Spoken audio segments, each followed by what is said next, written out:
আসসালামু আলাইকুম, কেমন আছেন সবাই? Welcome to earnings time world.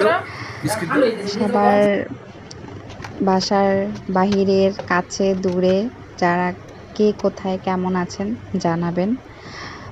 তো আজকে আমি শ্বশুর বাসায় রান্না বান্না শেষ করে বিকালের দিকে বাবার বাড়ি গিয়েছিলাম। এখন বাবার বাড়ি আছি। তো মানে বাবার বাড়ির জায়গাটা প্রত্যেকটা মেয়ের জন্য অনেকটা ইমোশনের জায়গা। যখনই শুনি বাবার বাড়ি যাব বা যখন যাওয়ার প্রস্তুতি হয়, তখন থেকেই কেমন যেন লাগে। আজকে আমার প্রস্তুতি ছিল না, আজকে আমার আসার কথা ছিল না। আমার কথা ছিল শনিবার দিন আসার। তো অন্য একটা কারণে আরকি আজকে আসা হয়েছে।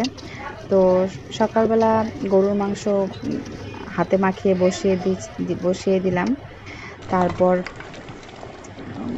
রান্না শেষ করে, খাওয়া-দাওয়া শেষ করে তারপর ব্যাগ গোছানো শুরু করলাম।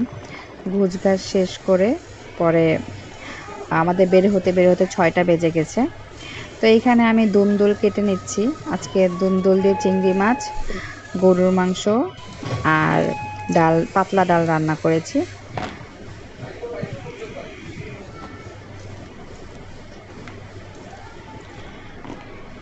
তো রান্না শেষে, খাওয়া শেষে এই যে বেরিয়ে পড়লাম। দেখুন কত মেঘ, মনে হয় বৃষ্টি হয়ে একদম হয়ে যাবে। তারপর আসার পর তো বাবার বাড়ি আসার পর নাস্তা তো থাকবেই। নাস্তা, পানি, চা খেয়ে সবাই আমরা আমাদের বাসার সবাই চলে গেল সবার খাওয়া দাওয়া শেষ করে। আল্লাহ হাফেজ।